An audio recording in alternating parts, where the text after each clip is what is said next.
statement in the MATLAB. MATLAB is supporting the decision making statements similar to the C language. In the MATLAB, now we are discussing about the if-and statement. First we are discussing by using the flowchart. If the condition is true, then the statement will be executed. If the condition is false, then the statement will not be executed and the rest of the program will be executed.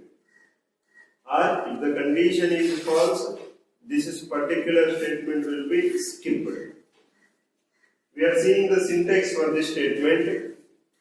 If condition, I can write if a less than 20. In MATLAB, there is no need to mention the open braces. Open braces are not necessary, but whereas in C language, the braces are necessary. You can also use the braces in the MATLAB, no problem. If condition statement end.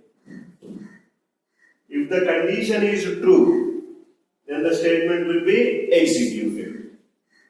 A is equal to 10. As we already know, in MATLAB, when we assign the value to the variable declaration is not needed. So I am not declaring the variable directly, we are assigning the value 10 to the variable A. If A is less than 20, if this condition is true, then fprintf. In C language we use the printf. In MATLAB for printing we are using the command fprintf. In the C language, in the printf we use the double quotes, whereas in the MATLAB we use single quotes. If A is less than 20, if this condition is true, then A is less than 20, this has to be executed. There is no need to backslash n, there is no need of backslash n here. And after that we have to write end. C language we do not use this, but here we have to write end. If end, that's why the statement is called as if-and statement.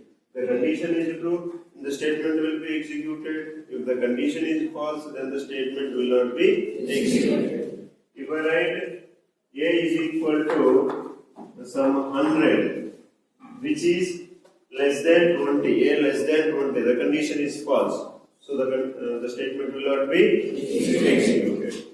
This is the if-and statement in the MATLAB.